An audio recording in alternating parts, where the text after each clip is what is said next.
हृदयकमलमध्ये राजितं निर्विकल्पं सदसदखिलभेदातीतमेकस्वरूपं प्रकृतिविकृतिशून्यं नित्यमानन्दमूर्तिं विमलपरमहंसं रामकृष्णं भजामः। निरुपममतिसूक्ष्मं निष्प्रपञ्चं निरीहं गगनसदृशमीशं सर्वभूताधिवासं त्रिगुणरहितसच्चिद्ब्रह्मरूपं वरेण्यं विमलपरमहंसं रामकृष्णं भजामः। वितरितुमवतीर्णं ज्ञानभक्तिप्रशान्तिः प्रणयगलितचित्तं जीवदुःखासहिष्णुं धृतसहजसमाधिं चिन्मयं कोमलाङ्गं विमलपरमहंसं रामकृष्णं भजामः। त्रेतायां रामरूपाय द्वापरे कृष्णमूर्तये कलौ पूर्णावताराय रामकृष्णाय ते नमः। तव कथामृतं तप्तजीवनं कविभिरीडितं कल्मषापहं श्रवणमङ्गलं श्रीमदाततं भुवि गृह्णन्ति ये भूरिदा जनाः। श्री राम कृष्ण वचनामृत परिच्छेद 63। श्री राम कृष्ण दक्षिणेश्वर में है। रविवार का दिन है 16 दिसंबर और रविवार का होने के कारण बहुत से लोग श्री राम कृष्ण का दर्शन करने के लिए आए। हमने देखा था श्री राम कृष्ण एक सज्जन मुखर्जी हैं, उनसे बातचीत कर रहे हैं।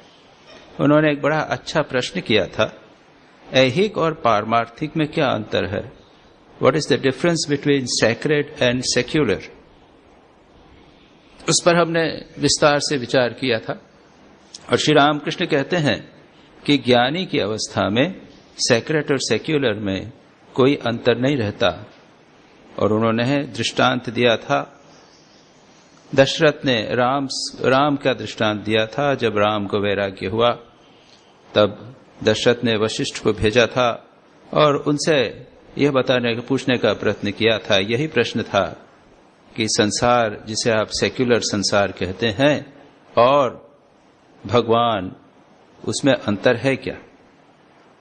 अगर संसार भगवान से भिन्न हो तो उसको त्याग दिया जाए, इसी को बोलते हैं वैराग्य। संसार से वैराग्य, विरक्ति और भगवान में मन लगाना, यही हम चाहते हैं। लेकिन ज्ञानी की दृष्टि से जो संसार है वह भी भगवान ही है, भगवान का ही रूप है। जिस प्रकार मिट्टी से विभिन्न प्रकार के बर्तन बने हुए हैं, इसको एक को घड़ा बोलते हैं, एक को सुराही बोलते हैं, लेकिन है तो मिट्टी। जो ज्ञानी है वह मिट्टी को देखता है, जो अज्ञानी है वो घड़े और सुराही को भिन्न देखता है। तो श्री रामकृष्ण इस प्रकार की एक उसका की व्याख्या करते हैं। दूसरा दृष्टांत देते हैं मट्ठा और मक्खन। जिस प्रकार मक्खन मट्ठे के अंदर विद्यमान है, मथने पर बाहर निकलेगा, लेकिन है तो दोनों उसके साथ में ही है। उसी प्रकार से भगवान संसार में सर्वत्र विद्यमान है। और फिर भगवान श्री रामकृष्ण कहते हैं कि ब्रह्म क्या वस्तु है यह मुंह से नहीं कहा जा सकता। यह क्यों? बड़ा सुंदर दृष्टांत दिया कि संसार की जितनी चीजें हैं वो मुंह से कहने के कारण, छूने के कारण झूठी हो गई, लेकिन भगवान का, ब्रह्म का वर्णन कभी नहीं किया जा सकता, इसलिए ब्रह्म झूठा नहीं हुआ। और अंत में जो महत्वपूर्ण बात कही थी कि यह जो ज्ञान है कि सर्वत्र ब्रह्म विद्यमान है, यह ज्ञान विषय बुद्धि का लेश मात्र रहते नहीं हो सकता। बोलना एक बात है, हम लोगों ने प्रवचन कर लिया, बोल दिया, श्री राम कृष्ण की बात पढ़ ली, लेकिन हमको तो जगत भिन्न ही दिखाई देता। जगत और भगवान हमें भिन्न ही दिखाई देता है। हमारे लिए सैक्रेट और सेक्युलर का अंतर है ही। निवेदिता ने स्वामी विवेकानंद के कंप्लीट वर्क्स पर अपना एक इंट्रोडक्शन लिखा है। प्रसिद्ध है complete works of Swami Vivekananda में सबसे पहले भगिनी निवेदिता ने एक इंट्रोडक्शन लिखा है, और इस इंट्रोडक्शन में वो लिखती हैं कि स्वामी विवेकानंद ने अद्वैत वेदांत का प्रचार किया, और वो कहती हैं कि अद्वैत के वेदांत के आधार पर यह बताया जा सकता है कि there is nothing secular, everything is sacred. To work is to worship, to labour is to pray. अगर हम कर्म कर रहे हैं तो यह भी प्रार्थना है। अगर हम कर्म मेहनत कर रहे हैं वह भी प्रार्थना है। जो कर्म कर रहे हैं वह भी उपासना है। दोनों में कोई अंतर नहीं, लेकिन उसके लिए अद्वैत का ज्ञान होना चाहिए। अद्वैत का ज्ञान का अर्थ यही कि सभी में ब्रह्म विद्यमान है, भगवान विद्यमान है। इसी को प्रैक्टिकल करने का प्रयत्न किया था रामकृष्ण मिशन में स्वामी विवेकानंद के उपदेशों से वाराणसी के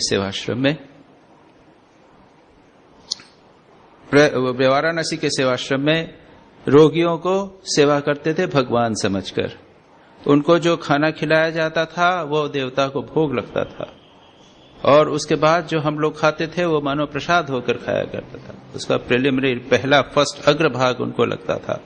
रोगी नारायण इस प्रकार बोला जाता था उनको। तात्पर्य यह है कि इस प्रकार से अद्वैत वेदांत को दैनंदिन जीवन में डाला जा सकता है। ये उसका प्रैक्टिकल एस्पेक्ट हुआ।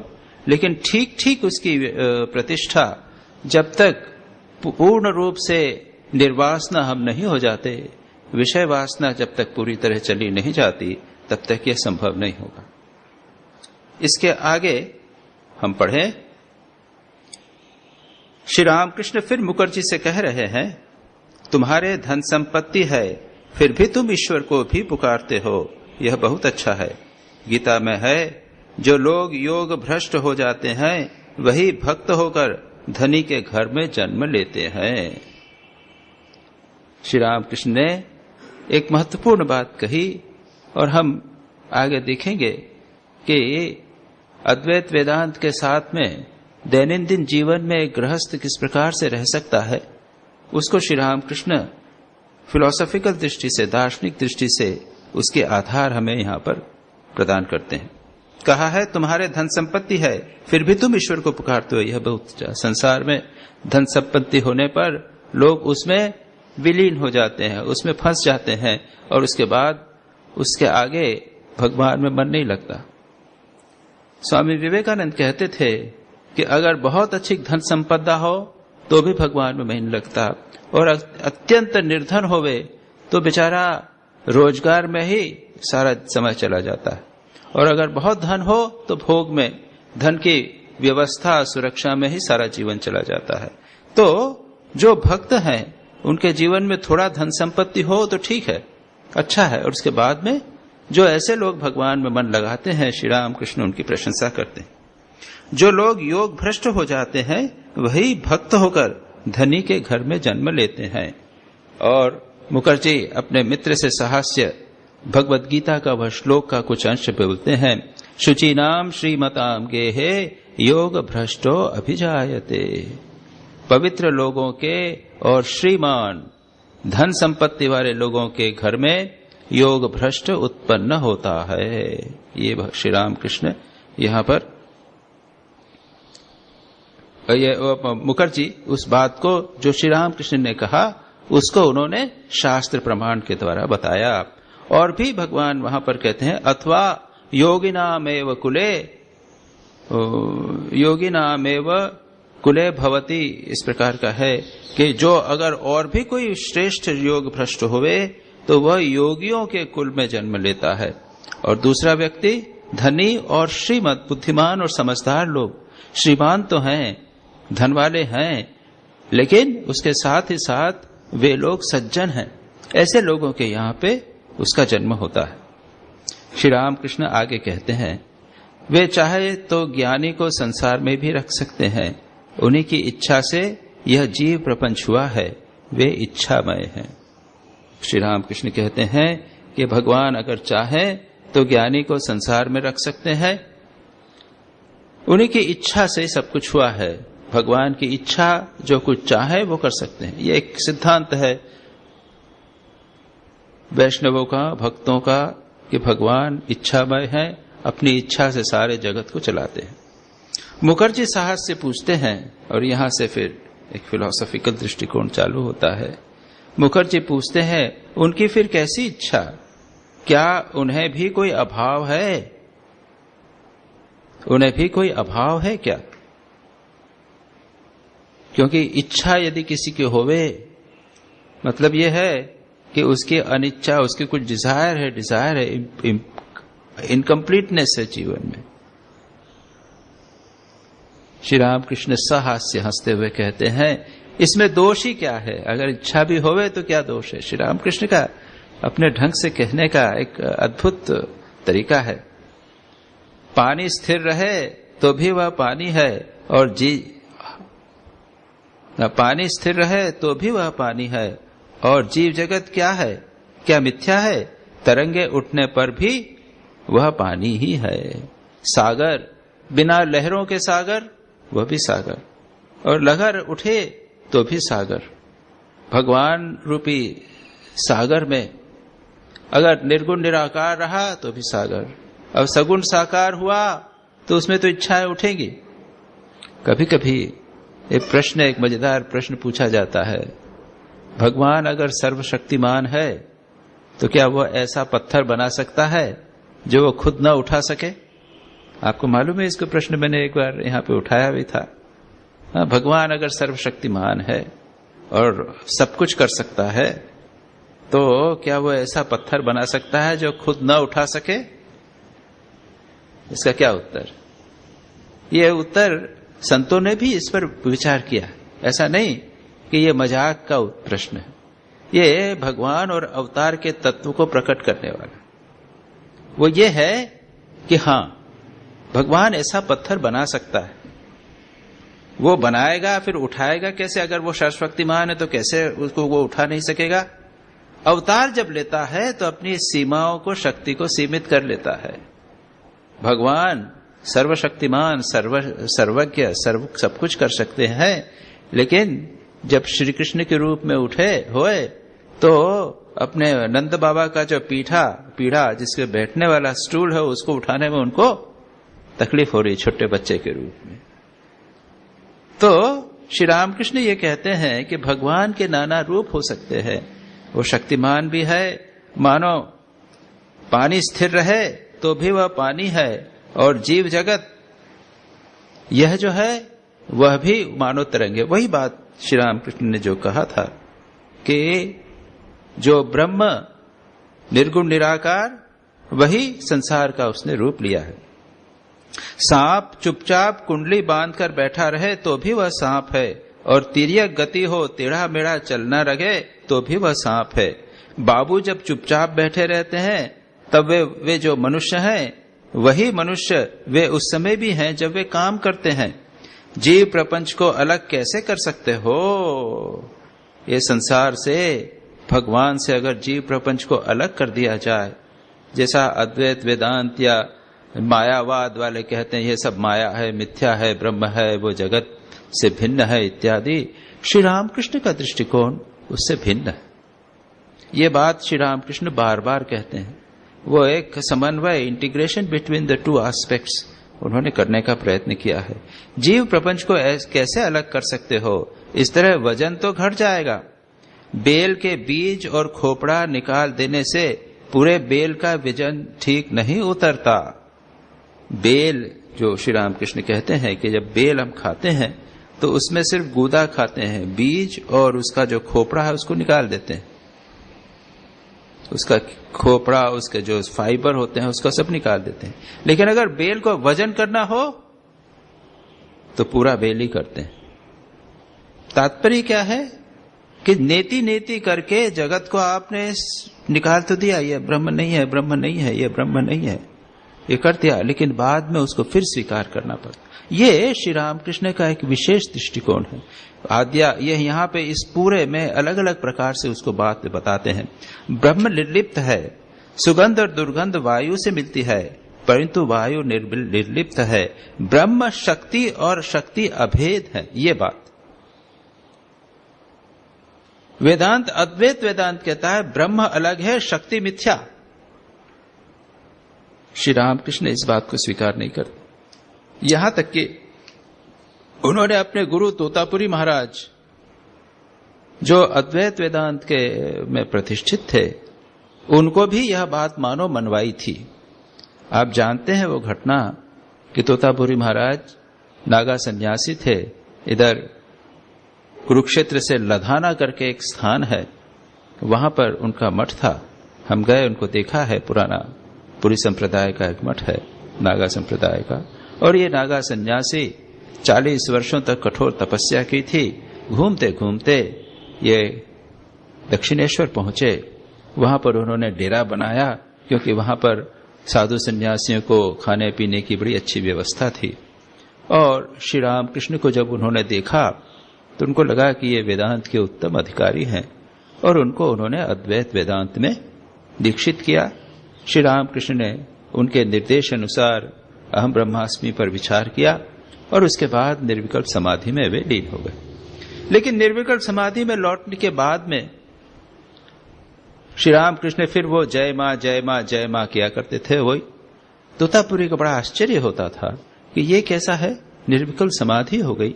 उसने जान लिया कि जगत मिथ्या है, और उसके बाद में फिर जब जगत के लेवल पे आता है तो ये जय मां करता है। तो अरे क्या है, रोटी बेलता है, थेपता है, ऐसा ऐसा किया करते थे।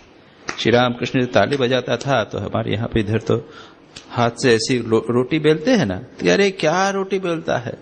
श्री रामकृष्ण कहते थे, साला मैं भगवान का माँ का नाम ले रहा हूं और तुम बोलते रोटी बेलता है। खैर, उसके बाद तोतापुरी जी एक स्थान पर 3 या 4 दिन से अधिक नहीं रहते थे, लेकिन वहां पर वे अधिक समय तक रह गए, बहुत दिनों तक रह गए। उसके बाद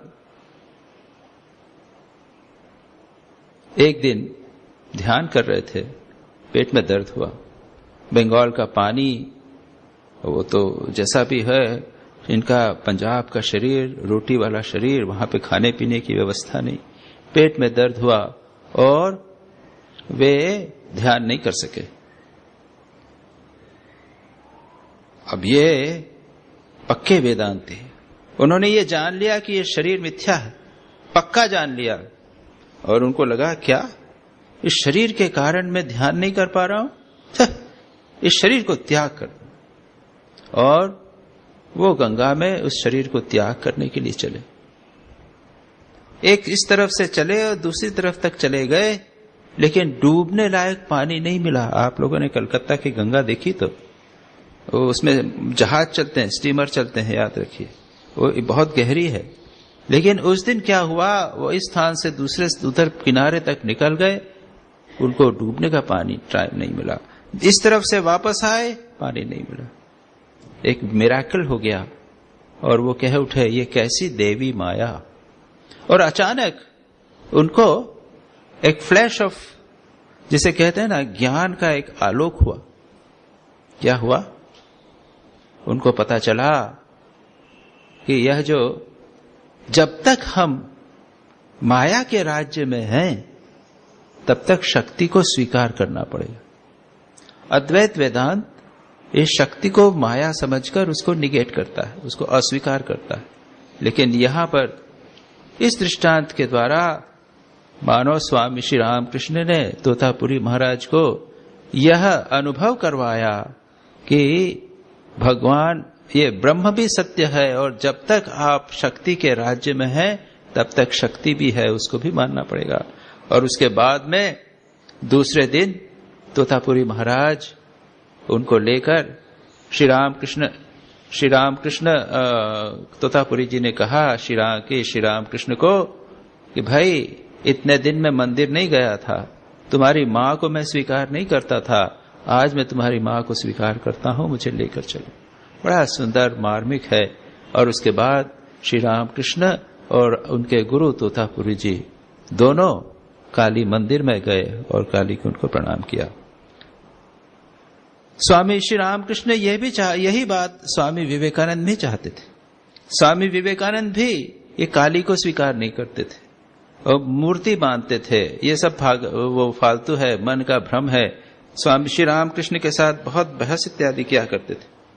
लेकिन एक अवस्था ऐसी भी आई, उनको खाने पीने के लाले पड़ गए और अंत में उन्होंने मां जगदम्बा को प्रार्थना किया और उस दिन श्री रामकृष्ण अत्यंत प्रसन्न हुए थे कि इसने मां को स्वीकार किया, यानी ब्रह्म को स्वीकार किया, शक्ति को भी स्वीकार किया।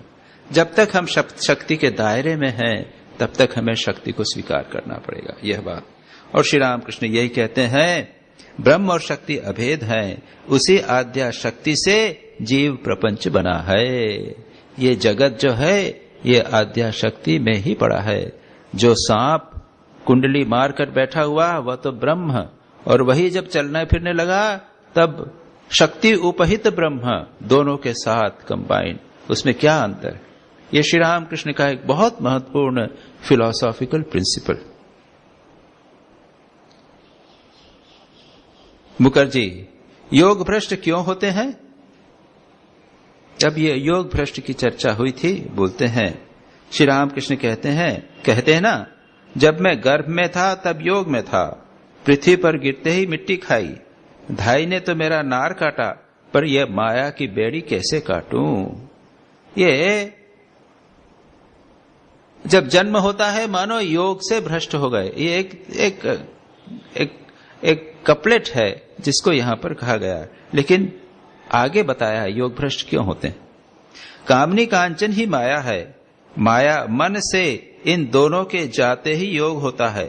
आत्मा परमात्मा चुंबक पत्थर है, जीवात्मा एक सुई है, उनके खींच लेने से ही योग हो गया। परंतु सुई में अगर मिट्टी लगी हुई हो तो चुंबक नहीं खींचता, मिट्टी साफ कर देने से ही खींचता है। कामनी कांचन मिट्टी है, इसे साफ करना चाहिए। तो योग भ्रष्ट का कारण क्या हुआ? मानो यह काम कांचन माया, इन मन से इन दोनों के जाते ही योग होता है। योग भ्रष्ट क्यों होता है? ये काम कांचन। काम कांचन इन वन वर्ड एंजॉयमेंट, भोग की इच्छा। काम कांचन, कांचन यानी पैसा। पैसा क्यों? भोग के लिए, काम की इच्छा, वासना की पूर्ति के लिए। यही माया है। मन से इन दोनों के जाते ही योग होता है। आत्मा, और उसके बाद में एक दूसरी बहुत अच्छी बात कही, बड़ा सिंपल दृष्टांत है। आत्मा परमात्मा। परमात्मा क्या है? चुंबक पत्थर, और उसके पास में अगर एक सुई रखी हो तो चुंबक ऑटोमेटिकली खींच लेगा, लेकिन सुई पर अगर मिट्टी लगी हो तो चुंबक नहीं खींचेगा। ये मिट्टी क्या है? यही माया है। यही मिट्टी कामनी कांचन की, इच्छाओं की, भोग की, लोभ की, भोग काम की, ये मिट्टी लगी हुई है। इसको साफ कर दें तो अपने आप चुंबक उसे खींच ले। नाउ ये है एक प्रोसेस। दो प्रकार की प्रोसेस होती है। एक तो यह है कि भगवान का चिंतन करें। भगवान का चिंतन करना अपने आप में चित्त शुद्धि का एक श्रेष्ठ उपाय। भगवान पवित्र है, पवित्रता स्वरूप है। उनका जब हम चिंतन करते हैं तो धीरे धीरे हमारा मन पवित्र होता है। और दूसरा है अपने काम क्रोध लोभ को दूर करना। अगर काम क्रोध लोभ को दूर करेंगे तो स्वाभाविक रूप से मन पवित्र होगा और भगवान में जाएगा, और उसके बाद में बड़ी आसानी से मन भगवान में लगेगा। अभी मन क्यों नहीं लगता? इसलिए कि हमारे मन में ये काम कांचन की मिट्टी पड़ी हुई है। मिट्टी साफ कर देने से ही खींचता है। कामनी कांचन मिट्टी है, इसे साफ करना चाहिए। मुखर्जी यह किस तरह साफ हो? वो बड़ा सुंदर। मिट्टी है तो उसको धोना पड़ेगा ना, पानी डालना पड़ेगा। पानी डालना पड़ेगा। ये कौन सा पानी? उनके लिए व्याकुल होकर रो। वही जल मिट्टी पर गिरने से मिट्टी धुल जाएगी। जब खूब साफ हो जाएगी तब चुंबक खींच लेगा। योग तभी होगा। कैसे साफ करना काम कांचन की मिट्टी? अब ऐसे तो बहुत सारे उपाय बताए हैं, ब्रह्मचर्य पालन के उपाय बताए हैं, धन संपत्ति का त्याग करना है, भोग का लोभ जो है उसको त्याग करना है, तो किस प्रकार करना, विचार करना, विवेक करना, ऐसी बहुत सारी बातें बताई गई। श्री रामकृष्ण की बात दूसरी है। श्री रामकृष्ण कहते हैं भगवान के लिए रो रो कर पुकारो, और ये आंखों के आंसू रूपी जो मिट्टी है, जो पानी है, वो आपके मन पर, आत्मा पर जो मिट्टी लगी हुई है उसको वो धो जाएगा। जब खूब साफ हो जाएगी तब चिंबक खींच लेगा, योग तभी होगा। मुखर्जी भी प्रसन्न हुए। आहा, कैसी बात, बड़ी सुंदर बात, उनको प्रसन्न आई। श्री रामकृष्ण कहते हैं उनके लिए रो सकने पर उनके दर्शन होते हैं, समाधि होती है। योग में सिद्ध होने से ही समाधि होती है। रोने से कुंभक आप ही आप होता है, उसके बाद समाधि होती है। अब यहां पर रोने से, ये श्री रामकृष्ण का एक बहुत महत्वपूर्ण मैसेज है, भगवान के लिए रो। अगर कोई भक्त आके कहता कि मुझे भगवान का ध्यान करते करते आंसू आए थे, मैं रोया था, श्री रामकृष्ण बहुत प्रसन्न होते थे। सच पूछा जाए, ये एक, मैं जैसे कहता हूं कि श्री रामकृष्ण की एक विशेषता ये थी कि वे खुलकर रो सकते थे और खुलकर हंस सकते थे। जैसा श्री रामकृष्ण रोते थे वैसा रोने वाला नहीं। एंड ही रोमारोला कहते हैं कि he laughed as if he only could laugh.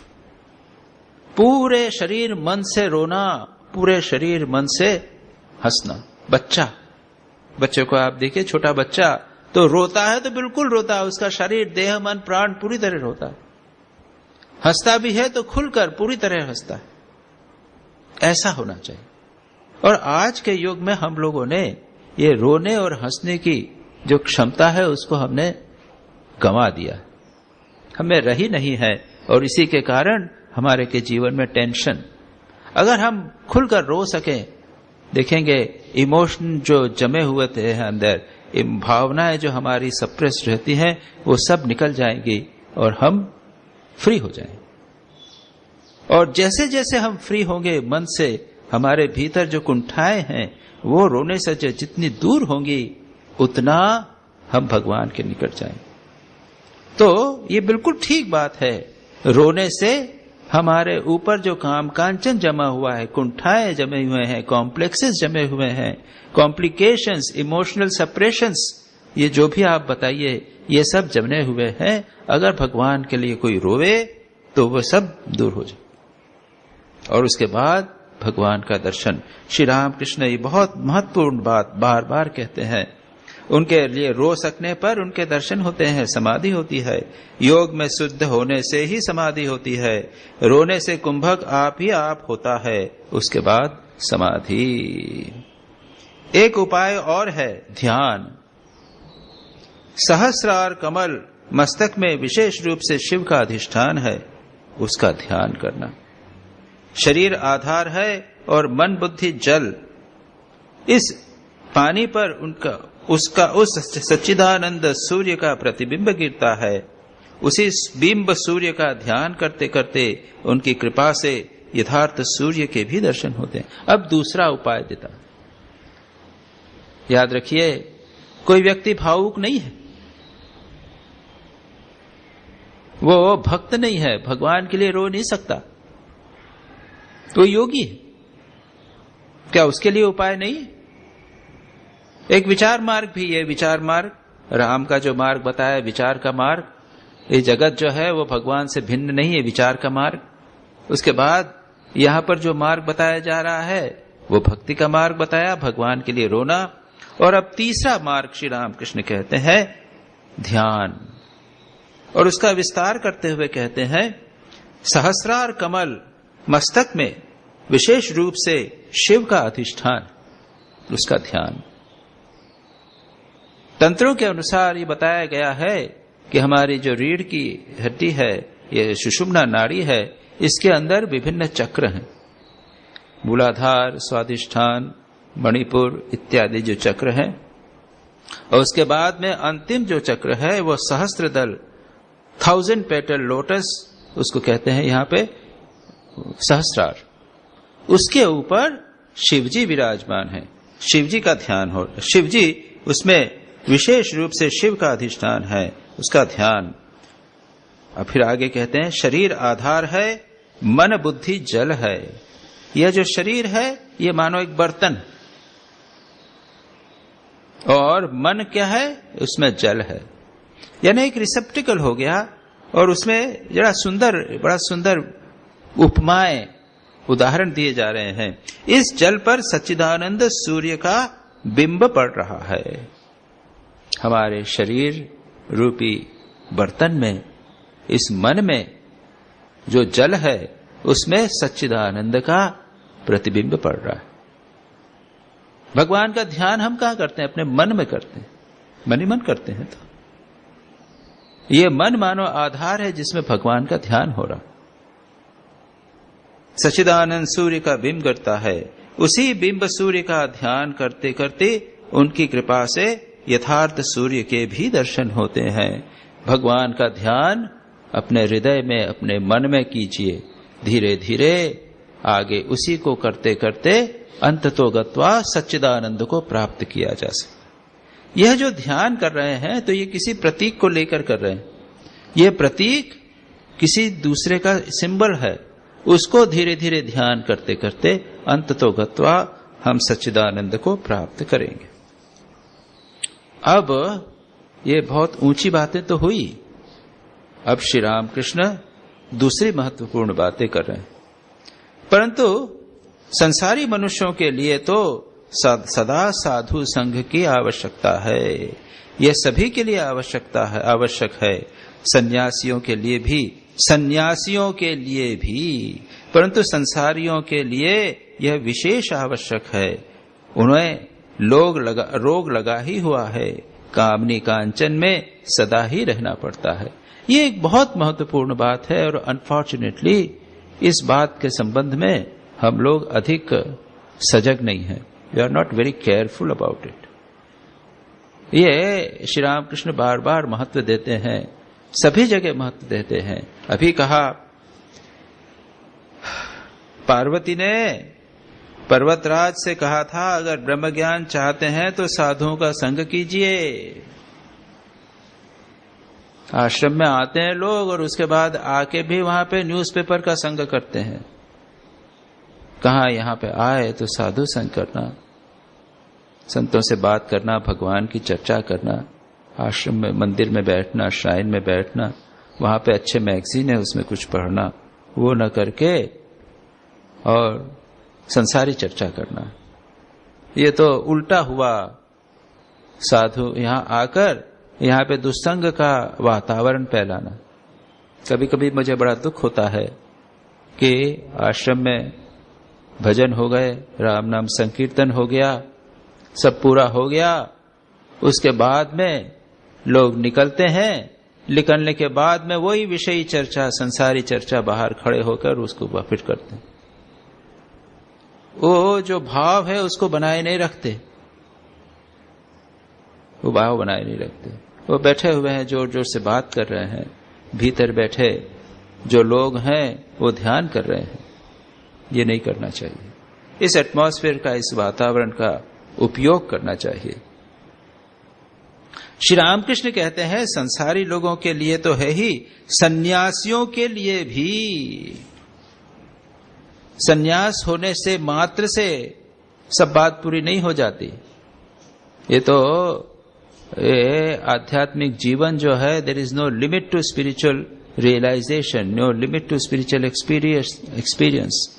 अगर प्रारंभ किया है तो वो बढ़ता ही जाएगा, आगे चलते ही जाना है, कहीं रुकना नहीं है। और इसलिए सन्यासियों को भी सत्संग की आवश्यकता है। बिल्कुल संसारियों के लिए तो ज्यादा है, इसमें कोई शक नहीं, क्योंकि रोग तो लगा ही हुआ है। रोग, कामनी कांचन का रोग, विषय का रोग संसार में लगा ही हुआ है। जैसे ही आप यहां से जाएंगे, संसार आपके दिमाग पर आकर बैठ जाए। इसलिए सब समय सदा सर्वदा भगवान का स्मरण करने का प्रयत्न करना चाहिए। मुखर्जी कहते हैं जी हां, रोग लगा ही हुआ है। अब श्री राम कृष्ण दूसरी बात कहते हैं, उन्हें आम मुख्तारी दे दो, वे जो चाहें सो करें। तुम बिल्ली की बच्चे की तरह उन्हें पुकारते भर रहो व्याकुल होकर। उसकी माँ उसे चाहे जहां रखे वह कुछ भी नहीं जानता, कभी बिस्तर पर रखती है तो कभी रसोई घर में। ये एक श्री राम कृष्ण का एक दूसरा वो है।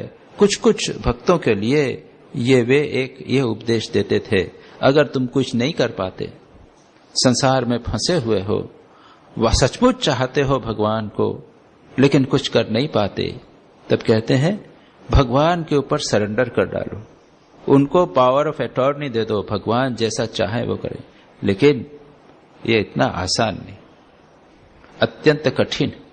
ये बात सच पूछा जाए, ये गिरीश चंद्र घोष जैसे व्यक्ति कर सके थे, लेकिन इतना कठिन नहीं। उसके लिए भी गिरीश चंद्र घोष ने जब आन मुख्तारी दी, उन्होंने कहा, श्री राम कृष्ण ने कहा कि तुम पूरी आम मुख्तारी मुझे दे दो, पावर ऑफ अटॉर्नी दे दो। बड़े खुश हुए कि मुझे कुछ नहीं करना, श्री राम कृष्ण को करना। श्री राम कृष्ण ने उनको क्या कहा था? उनको कहा था कि सुबह शाम भगवान का नाम लेना। अब वो कहते थे मेरा कहां सुबह होगा, कहां शाम होगा, मैं कहां पड़ा होऊंगा। उनका जीवन बहुत इर्रेगुलर था। अब वो क्या करें? लेकिन श्री राम कृष्ण ने तो थोड़ी सी बात कही, मैं क्या कहूं, क्या करूं? चुप रहे। श्री राम कृष्ण ने कहा कि खाने के पहले याद करना, उनका भी भरोसा नहीं।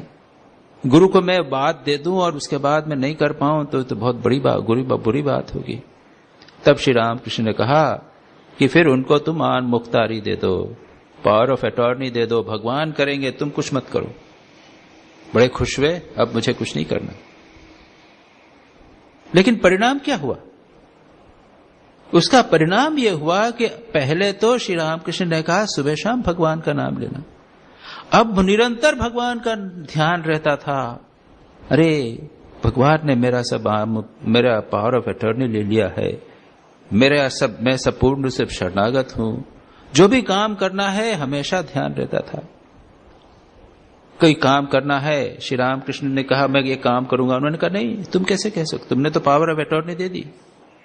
तुम ये कहो कि भगवान की इच्छा होगी तो मैं ये करूंगा।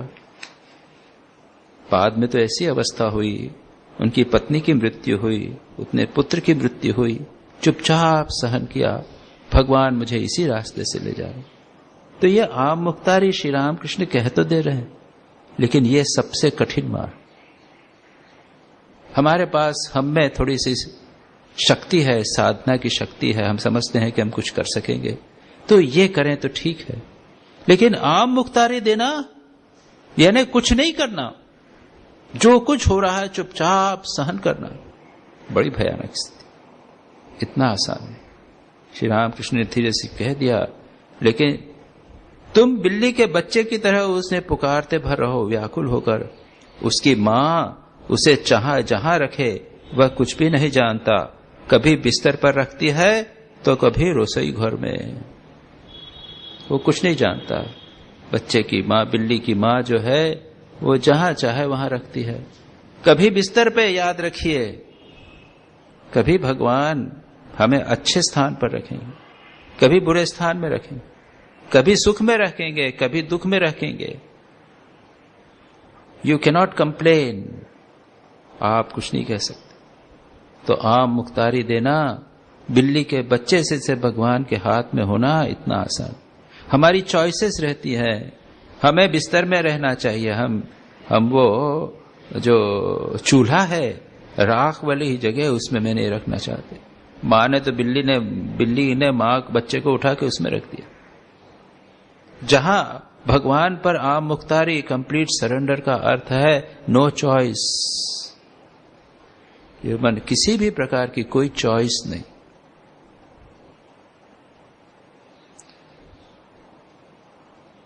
मुखर्जी, अब ये बात यहां पर समाप्त हुई। बहुत महत्वपूर्ण बात है। गिरीश चंद्र घोष का जीवन उसका सर्वश्रेष्ठ दृष्टांत है। अब मुखर्जी दूसरी बात कहते हैं, गीता आदि शास्त्र पढ़ना अच्छा है। अच्छा है, ये तो सब जानते हैं, शास्त्र पढ़ना ये अच्छा है, लेकिन इसके आगे भी कुछ बात है। केवल पढ़ने सुनने से क्या होगा? पढ़ लिया, सुन लिया, किसी ने दूध का नाम मात्र सुना है, किसी ने दूध देखा है और किसी ने दूध पिया है। ईश्वर के दर्शन हो सकते हैं और उनसे वार्तालाप भी किया जा सकता है। आगे की बात श्री राम कृष्ण कहते हैं केवल पढ़ने से नहीं होगा, it is just the beginning. Shravan सुनो, उसके बाद उनको जीवन में उतारने का प्रयत्न करो। और उसकी कोई लिमिट नहीं, जैसा अभी कहा, गीता शास्त्र पढ़ा, पहले आप सारा गीता पढ़ डालिए, रोज पढ़िए, अच्छा है, ये तो हुआ। मैंने एक बार रिट्रीट में पूछा भी था कितने लोग गीता नियमित रूप से पढ़ते हैं, बहुत कम हाथ उठे। कितने लोग वचनामृत पढ़ते हैं, कुछ ज्यादा हाथ उठे। ये नियमित रूप से पढ़ना तो आवश्यक है, क्योंकि हमारे सारा वातावरण में अपवित्र विचार बहुत सारे छिड़के हुए हैं। समाचार पत्र से सब गंदी बातें हमारे मुंह में दिमाग में आती हैं। इसलिए उसको काउंटरैक्ट करने के लिए, मन में शुभ विचार डालने के लिए सत्संग या स्वाध्याय आवश्यक है। स्वाध्याय का अर्थ है सत साहित्य का अध्ययन, ये परम आवश्यक है। लेकिन ये तो पहली सीढ़ी हुई, केवल निगेटिव बुरे विचार ना आवे इसलिए। लेकिन उसके आगे बढ़ना होगा, जो गीता में कहा है उसे जीवन में उतारना होगा। और उसके आगे श्री राम कृष्ण और भी कहते हैं। अब जब आगे उतारेंगे उसके बाद क्या होगा? श्री राम कृष्ण कहते हैं जैसे किसी ने दूध का नाम मात्र सुना है, गीता में क्या लिखा है किसी ने भर पढ़ा है। स्थितप्रज्ञ किसे कहते हैं? यह बस पढ़ा है। किसी ने दूध को देखा है, किसी ने जो गीता में लिखा है उसको जीवन में उतारने का प्रयत्न किया है, अपने इंद्रियों पर संयम करने का प्रयत्न किया है, मन पर संयम करने का प्रयत्न किया है। और किसी ने दूध पिया है, लेकिन किसी ने दूध को पिया है, किसी ने गीता के सार तत्व को आत्मसात कर लिया है, स्थित प्रज्ञ हो गया। श्री राम कृष्ण यही बात कहते हैं। ईश्वर के दर्शन हो सकते हैं, उनके साथ वार्तालाप भी किया जा सकता है, हैंडशेक किया जा सकता है। हैंडशेक ये श्री राम कृष्ण ने लिखा, मैं ऐसे ही कह रहा हूं। ईश्वर के साथ में इतने घनिष्ठता की जा सकती है, उनको साक्षात देखा जा सकता है, उनका अनुभव किया जा सकता है। पहले प्रवर्तक है, वह पढ़ता और सुनता है। उसके बाद साधक है, उन्हें पुकारता है, ध्यान चिंतन नाम गुण कीर्तन करता है। इसके बाद सिद्ध, उसे हृदय में उनका अनुभव हुआ है, उनके दर्शन हुए हैं। इसके बाद है सिद्ध का सिद्ध, जैसे चैतन्य देव की अवस्था, कभी वात्सल्य कभी मधुर भाव। ये श्री राम कृष्ण लेवल बता रहे हैं। क्या है? पहला है प्रवर्तक, साधक, सिद्ध और सिद्धों के सिद्ध। ये चार श्रेणियां, ये दूसरे श्री राम कृष्ण के पास दूसरे संप्रदाय के लोग जो आते थे, उनमें से कुछ संप्रदाय के लोगों के में ये मान्यता थी, वो श्री राम कृष्ण यहां पर कहते हैं। क्या है? पहला है प्रवर्तक। प्रवर्तक हम लोग सब मानो कह सकते हैं, हम लोग साधक भी नहीं। प्रवर्तक पहले पढ़ता है, सुनता है, पढ़ना सुनना। उसके बाद है साधक, उन्हें पुकारता है, ध्यान चिंतन नाम गुण कीर्तन करता है, भगवान में मन लगाने का प्रयत्न करता है, सुबह शाम भगवान के ध्यान में रहने का प्रयत्न करता है। हमें देखना है कि हम किस लेवल पे हैं। हम केवल प्रवर्तक के लेवल पे हैं, केवल पढ़ते सुनते हैं, कुछ करते भी हैं कि नहीं करते। ये बहुत महत्वपूर्ण है। सेकंड लेवल पे जाना है। हम अभी फर्स्ट लेवल पे हैं, सेकंड लेवल पे जाना है। उसके बाद तीसरा सिद्ध, बहुत दूर की बात हमारे लिए, ये अभी बहुत दूर की बात है। सिद्ध, उसके हृदय, उसे हृदय में उसका अनुभव हुआ है, उनके दर्शन हुए। इसके बाद है सिद्ध का सिद्ध, जैसे चैतन्य देव की अवस्था, कभी वात्सल्य कभी मधुर भाव, ये उच्च, बहुत ही उच्च कोटि, जैसे श्री राम कृष्ण की अवस्था। वो सुबह शाम भगवान में डूबे हुए हैं, कभी समाधि, कभी भगवान से बात करना, ये सब चल रहा है। मणि, राखाल, योगेंद्र, लाटो आदि भक्तगण, ये सब देव दुर्लभ तत्वपूर्ण कथाएं आश्चर्यचकित होकर सुन रहे हैं।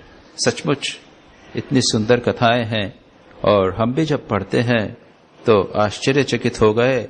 उस दिन रविवार का दिन था, 4-5 भक्त वहां पर बैठे हुए थे, वे सब उन देव दुर्लभ बातों को सुन रहे हैं। अब मुखर्जी और उनके साथ वाले विदा होंगे। वे सब प्रणाम करके उठ खड़े हुए। श्री राम कृष्ण भी शायद उन्हें सम्मान दिखाने के लिए उद्देश्य से खड़े हो गए। श्री राम कृष्ण भी खड़े हो गए। लोग जाते हैं, हम लोग भी कभी खड़े होते हैं। मुखर्जी हास्य करके, मुखर्जी थोड़े रसिक हैं, थोड़े हंसमुख है, बात बात में थोड़े से हंसते थे। अरे आपके लिए उठना और बैठना, अरे आप क्यों उठ रहे हैं भाई, आप क्यों उठ रहे हैं, आप बैठी रहिए, आप क्यों उठ रहे हैं। श्री राम कृष्ण क्या कहते हैं, उठने और बैठने में क्या हानि है, पानी स्थिर होने पर भी पानी है, हिलने डुलने पर भी पानी है। स्वयं की बात उन्होंने कही, अरे मैं बैठा रहूं तो भी तो रामकृष्ण हूं, उठूं तो भी तो रामकृष्ण, क्या फर्क पड़ता है। ये भाव, हम लोग ये उठने और बैठने को ही महत्व देने लग गए। हम लोग व्यवहार को, कंडक्ट को महत्व देने लग गए हैं, उसके पीछे जो भाव है उसको नहीं देखते। लेकिन श्री रामकृष्ण को देखते हैं तो वो पीछे का जो भाव है उसके ऊपर आधारित है, प्रतिष्ठित है। भगवान, जहां देखो वहां भगवान, उठते बैठते भगवान, जो कोई भी व्यक्ति, सब कुछ है वो भगवान ही भगवान है। और अंत में वही बात जो बकरमा देने की बात है, शरणागति की बात है, वह कहकर इस सेक्शन का समाप्ति हो रही है। आंधी में झूठी पत्तल, हवा चाहे जिस ओर उड़ा ले जाए, मैं यंत्र हूं, वे यंत्री हैं। कुत्ते बिल्ली का बच्चा मां जहां रख देवे। आंधी में झूठी पत्तल पड़ी हुई है, हवा आई, उसने जाकर उसे एक कचरे में डाल दिया, फिर हवा आई, उड़ के उसके गुलाब के फूल के भीतर डाल दिया, पत्तल का कुछ नहीं। ये भगवान की कृपा वायु, भगवान जिस तरफ ले जावे। जैसा मैंने कहा, ये मार्ग अत्यंत कठिन मार्ग, बहुत कम बिरले लोग इस मार्ग को कर सकते हैं। श्री रामकृष्ण उसमें प्रतिष्ठित थे। कहते थे, आमी यंत्र तुम्हें यंत्री, यही बात कही ना यहां पे। कहते हैं, मैं यंत्र हूं, वे यंत्री हैं। आमी घर तुम्ही घरणी, आमी रथ तुम्ही रथी, जेमन चलाओ तेमनी चली। मैं रथ हूं, तुम रथी हो, जैसे चलाती हो वैसा चलता। श्री राम कृष्ण उसमें प्रतिष्ठित थे। इस छोटे से सेक्शन के अंदर बहुत सारी महत्वपूर्ण बातें श्री राम कृष्ण ने हमें बता दी हैं। जनाई के मुखर्जी चले गए। मणि सोच रहे हैं, वेदांत दर्शन के मत से सब स्वप्नवत है, तो क्या जीव जगत में यह सब मिथ्या है। अभी श्री राम कृष्ण ने जो बात कही, मास्टर महाशय के मन में कुछ विचारें उठ रही हैं। मणि ने थोड़ा बहुत वेदांत पढ़ा है, फिर जिनके विचार मानो वेदांत की ही अस्फुट प्रतिध्वनि है, उन कांट, हेगल आदि जर्मन पंडितों के भी कुछ ग्रंथ पढ़े हैं। परंतु श्री राम कृष्ण ने दुर्बल मानव की तरह विचार के द्वारा ज्ञान प्राप्त नहीं किया। उन्हें तो स्वयं जगत जननी ने सब कुछ दर्शन करा दिया है। मणि इसी के बारे में सोच रहे हैं। श्री रामकृष्ण ने जब भगवत दर्शन किया था, मां जगदम्बा का दर्शन किया, मां डायरेक्ट साक्षात उनके समक्ष उपस्थित हो गई, तब श्री रामकृष्ण प्रार्थना करते हुए कहते थे कि मां, वेद वेदांत में जो कुछ है वह तब मुझे बता दे। मां, तंत्र शास्त्रों में जो कुछ है वह तुम मुझे बता दे। श्री रामकृष्ण बार बार प्रार्थना करके ये बात कहा करते थे। और इसीलिए मास्टर महाशय यहां कहते हैं कि श्री रामकृष्ण ने हम लोगों जैसा अपराध नहीं किया। ज्ञान जो ज्ञान प्राप्त किया उनको डायरेक्ट भगवान से प्राप्त, ये डिफरेंस है। श्री रामकृष्ण का ज्ञान ये पोथी पढ़ के प्राप्त किया ज्ञान नहीं था, और इसीलिए बड़े बड़े पंडित श्री रामकृष्ण के समक्ष आके आश्चर्यचकित हो जाते थे कि इन्होंने जो बात कही वो तो वेदांत वेदांत के भी परे चली गई। कुछ ही देर बाद श्री रामकृष्ण मणि के साथ अकेले पश्चिम गोल वाले बरामदे में बातचीत कर रहे हैं। सामने गंगा जी कलकल नाद करती हुई दक्षिण की ओर बह रही है। शीत ऋतु है। नैऋत्य दिशा में सूर्य नारायण अभी भी दिखाई दे रहे हैं, जिनका जीवन वेदमय है, जिनके श्रीमुख से निकली वाणी वेदांत वाक्य है, जिनके श्रीमुख से स्वयं भगवान ही बोलते हैं, जिनके वचन रूपी अमृत से वेद वेदांत श्रीमद् भागवत आदि ग्रंथों का निर्माण हुआ है, वही अहेतु कृपा सिंधु गुरु पुरुष गुरु रूप धारण कर वार्तालाप कर रहे हैं। यहां पर मास्टर महाशय श्री रामकृष्ण के संबंध में अपनी धारणा बता रहे हैं, जिनका जीवन वेदमय है। श्री रामकृष्ण मानव वेद के घनीभूत मूर्तिमंत विग्रह थे। अगर आपको वेद समझना है, उपनिषद समझना है, तो श्री रामकृष्ण का जीवन देखिए। पढ़ने से नहीं होगा, उनका जीवन देखिए। स्वामी शिवानंद जी श्री रामकृष्ण के एक शिष्य थे, ब्रह्मज्ञ पुरुष थे। कोई व्यक्ति उपनिषद पढ़ रहा था। शिवानंद जी ने कमेंट करते हुए क्या कि तुम हमारा जीवन पढ़ सकते हो? क्या तुम हमारा जीवन पढ़ सकते हो? ये कमेंट। तो इनका जीवन जो है वो वेद का घनीभूत मानो प्रैक्टिकल। जो वेद में तो थ्योरी लिखी है, यहां प्रैक्टिकल एक्चुअल आपको श्री रामकृष्ण के जीवन में दिखता है। जिनके श्री मुख से निकली वाणी वेदांत वाक्य है। श्री रामकृष्ण के उपदेश सारे वेद वेदांत के मानो परे चले गए। यह बात हम नहीं कह सकते, जो वेद और वेदांत को पढ़े हैं जानते हैं वे लोग कह सकते हैं। और इसीलिए बड़े बड़े वेदांत के पंडित आकर श्री रामकृष्ण में ये सारी बातें देखकर आश्चर्यचकित हो जाया करते थे। जिनके श्री मुख से स्वयं भगवान ही बोलते हैं, जिनके वचन रूपी अमृत से वेद वेदांत श्रीमद् भागवत आदि ग्रंथों का निर्माण हुआ है। ये श्री रामकृष्ण वचनामृत ये मानो एक तो वेद ही है, एक भागवत ही है, जो आप सुबह शाम पढ़िए, आनंद से आप विभोर हो जाते हैं। वही अहेतु कृपा सिंधु पुरुष गुरु रूप धारण कर श्री रामकृष्ण के रूप में वार्तालाप कर रहे हैं।